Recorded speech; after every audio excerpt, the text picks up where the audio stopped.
Good morning મિત્રો. આપણે આજે ગયા લેક્ચરની અંદર એટલે કે ગયા વિડીયોની અંદર આપણે ક્વાડ્રિક ઇક્વેશનની 3 મેથડ એની ઉપર આપણે ડીપમાં ચર્ચા કરી, બરોબર. હવે આજે આપણે સ્ટાન્ડર્ડ 10th એટલે કે એની અંદર મેથેમેટિક્સમાં ચેપ્ટર 5 એટલે કે એપી, તો એરિથમેટિક્સ પ્રોગ્રેસ એની અંદર ડીપમાં આપણે જોઈએ એપી કોને કહેવાય. તો જો એપી એટલે કે ફોર નું આપણે ટેબલ લ્યો, કોઈનું ટેબલ લ્યો 4, 8, 12, 60, 20, 24. તો આ બધી લાઈન છે. હવે એની અંદર બધાની વચ્ચે ડિફરન્સ જુઓ તો 4 નો છે.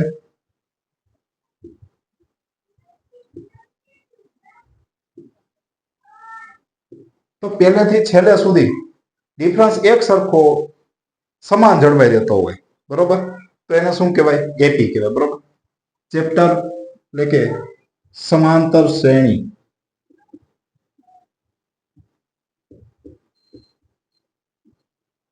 એપી. હવે આની ઉપર આપણે ડીપમાં ચર્ચા કરીએ. આનું આપણે nth ટર્મ ફાઇન્ડ કરવા માટેનું ફોર્મ્યુલા nth ટર્મ ફોર્મ્યુલા એટલે કે an equal to a plus n minus 1 into d.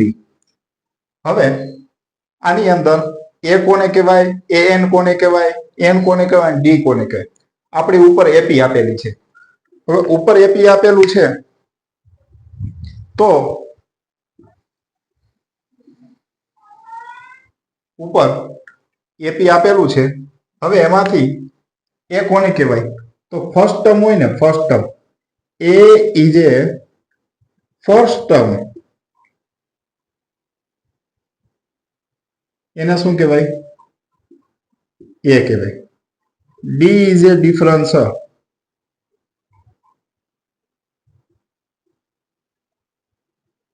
Difference એટલે શું થશે? તો એની બે ફોર્મ્યુલા છે, a2 minus a1, a3 minus a2. એટલે કે પાછળનું આપણે જે વેલ્યુ છે એમાંથી આગળની વેલ્યુ છે એ સબટ્રેક્ટ કરી નાખો એટલે એનો ડિફરન્સ છે એ સરખો રહેતો હોય છે. ઓકે. હવે જો આગળ જુઓ, આપણે ડિફરન્સ એટલે શું થશે?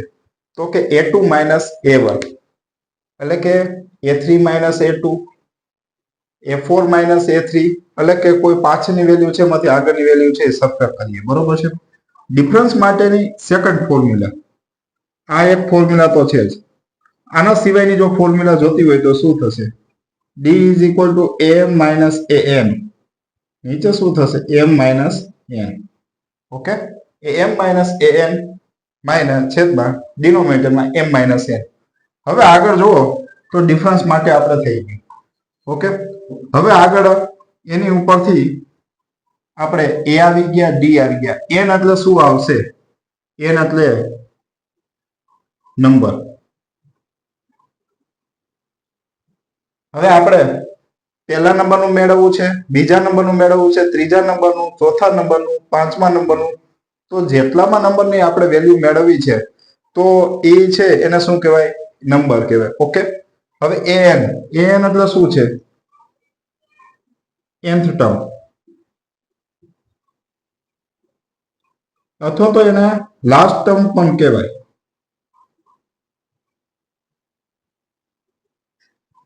ઓકે. આપણે nth term formula n equal to a plus n minus 1d. આ ફોર્મ્યુલા છે. એમાં a એટલે ફર્સ્ટ ટર્મ, d એટલે ડિફરન્સ, n એટલે શું થશે? તો n એટલે 1 2 3 4 જે નંબર છે એ, અને an એટલે કે an વાળી આપણે nth ટર્મ ફોર્મ્યુલા. હવે આપણે આગળ વધીએ અને જોવો તમે તો એમાં આની અંદર કઈ રીતે સોલ્યુશન એનું થશે. આમાં આગળ જોવો તમે 1 2 3 4 5 6. હવે આમાં 1 2 3 4 5 6 આ 4 8 12 16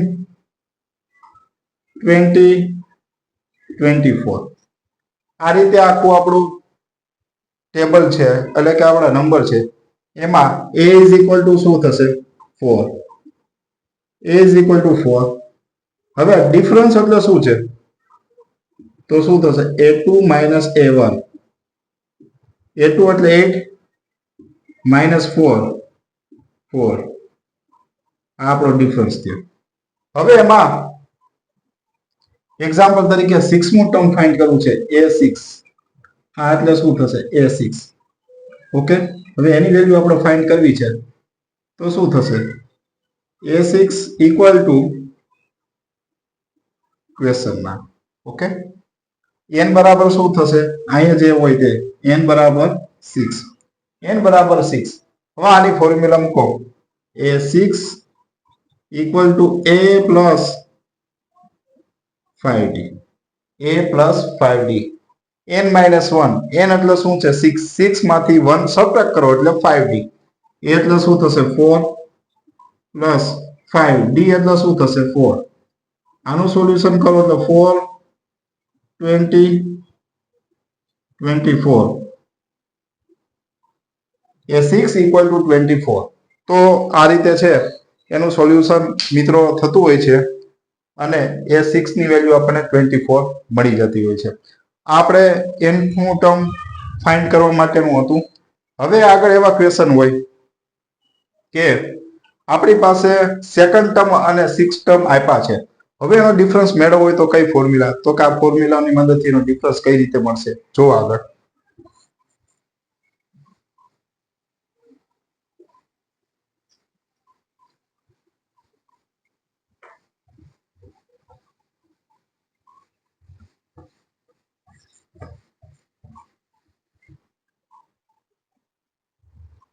હવે જો આ 1 ટર્મ 2 3 4 5 6 હવે આપણી પાસે અત્યારે થર્ડમું ટર્મ અને 6મું ટર્મ છે તો એની ઉપરથી આપણે ડિફરન્સ ફાઇન્ડ કરવો હોય અને એની ઉપરથી આપણે 9મું ટર્મ ફાઇન્ડ કરવું છે આપણને ક્વેશ્ચન એવો છે કે ક્વેશ્ચન ની અંદર એમ કીધું છે a3 is equal to 12 a6 equal to 24 હવે એની ઉપરથી a9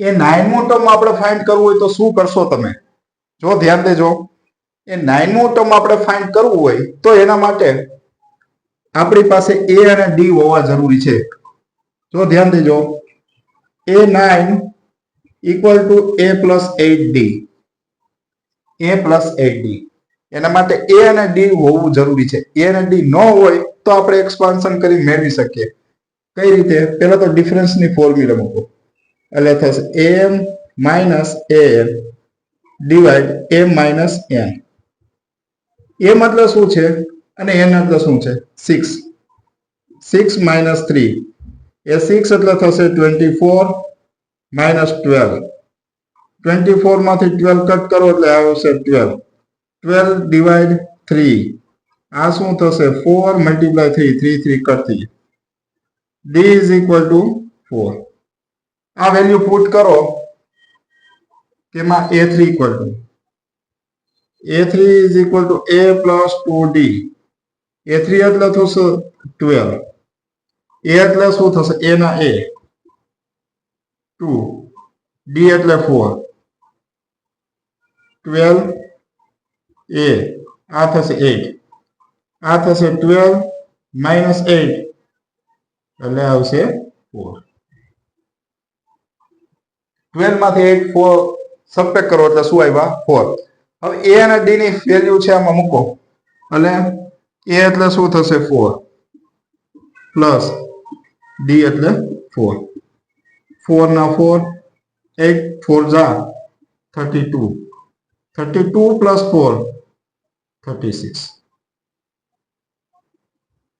તો મિત્રો આ રીતે આપણે ક્વેશ્ચન હોય તો એ ક્વેશ્ચન ઉપરથી એનું સોલ્યુશન છે એ આ રીતે થતું a3 is equal to a6 equal to value આપેલી હોય છે એ 9 આપણે ફાઇન્ડ કરવા હોય તો એના માટે એ અને ડી પહેલા આપણે ફાઇન્ડ કરવું જરૂરી છે.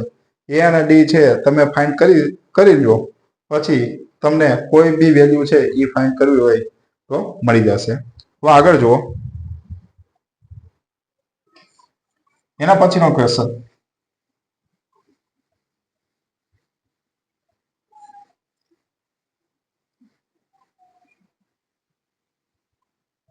આ બધા જ એપી ના જ ક્વેશ્ચન છે અને સમાંતર શ્રેણી એટલે કે આની અંદરના જ ક્વેશ્ચન છે. હવે કઈ કઈ રીતે પૂછાય છે હજી એક જો, એમ કીધું છે કે આમાં a is equal to 4, d is equal to 4 અને a 5 25 છે કે નહીં, યસ ઓર નો માં આન્સર આપો. ટૂંકમાં a5 ઇઝ ઇક્વલ ટુ 25 થાય છે કે નથી થતું? તો એના માટે તમારે શું કરવું પડે કે a5 તમે ફાઇન્ડ કરો. તો એના માટે a5 is equal to a plus n minus 1 into d. બરોબર? હવે a5 એટલે થશે 25, a એટલે શું થશે 4, n માઇનસ 1 અને d એટલે 4. હવે આનું વેલ્યુમાં આ 4 છે આ બાજુ લ્યો એટલે શું થશે 25 માઇનસ 4, n માઇનસ 1 ઇન્ટુ 4, આ શું થશે 21 equal to n minus 1 into 4, આ 4 ડિવાઇડમાં 21 બાય 4 n માઇનસ 1, આ શું થશે? આનું ડિવિઝન કરો ને એટલે આવું થશે 21 બાય 4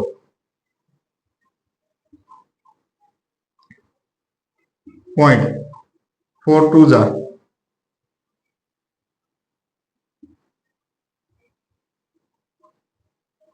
5.25 6.25. તો આ રીતે આનું સોલ્યુશન.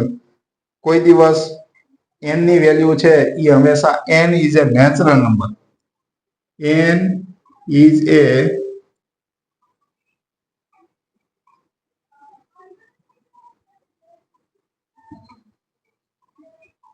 એ નેચરલ નંબર. n ની વેલ્યુ છે એ શું છે? પ્રાકૃતિક સંખ્યા છે. એ કોઈ દિવસ પોસિબલ નથી. પોઈન્ટમાં કોઈ દિવસ આન્સર